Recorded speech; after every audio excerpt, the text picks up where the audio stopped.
Hello, 7th graders. Our lesson is talking about combustion reaction.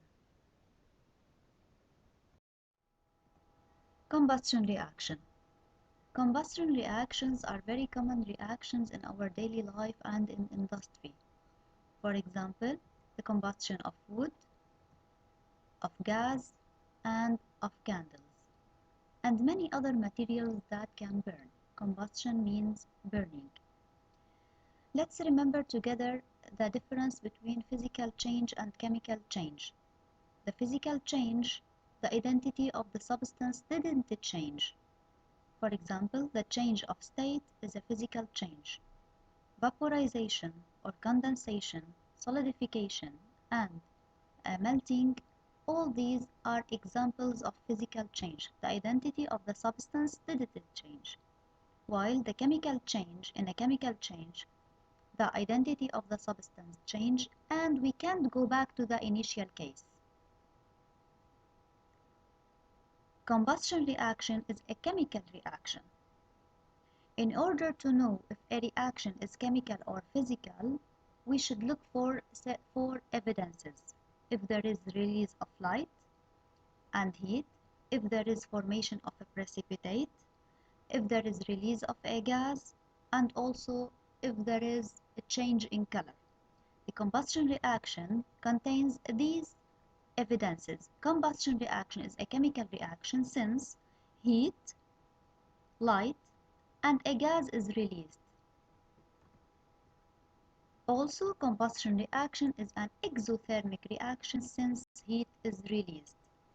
When the heat is released, the reaction is called also exothermic reaction, or it is an exothermic reaction.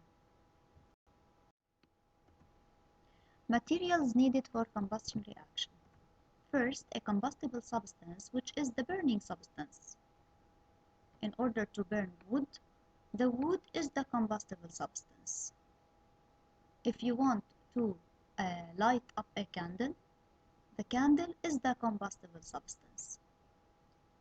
Also, combustion reaction needs an oxidizer, the oxidizer which is the oxygen gas. Any combustion reaction, in order to occur, it needs oxygen gas. The oxygen gas is called oxidizer. Sometimes an addition of energy in the form of heat is necessary to initiate a combustion reaction.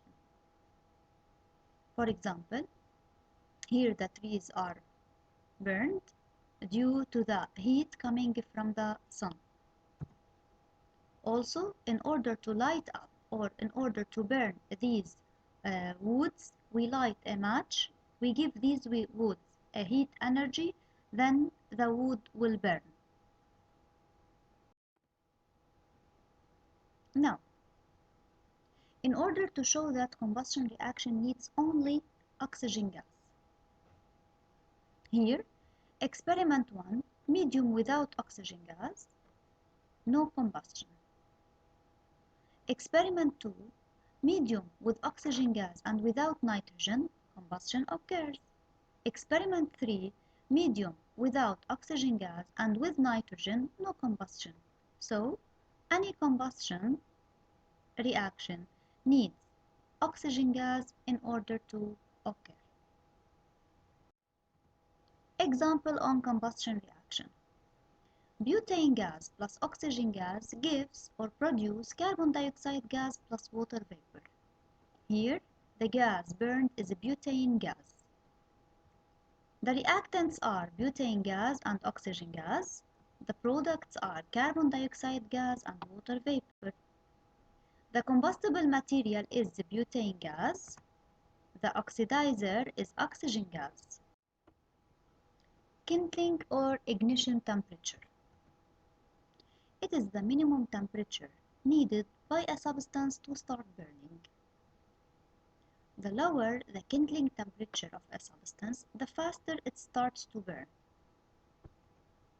Example, substance A, the kindling temperature of substance A is 20 degrees Celsius and the kindling temperature of substance B is 30 degrees Celsius.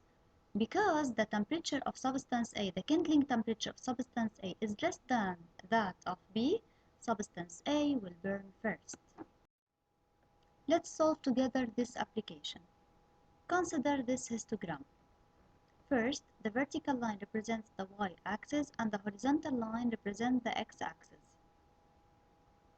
The vertical line, which is the y-axis, the title of the vertical line is kindling temperature, and the title of the horizontal line or the x-axis is combustible substances. So in order to write a title for the histogram, this histogram shows, first we talk about the y-axis.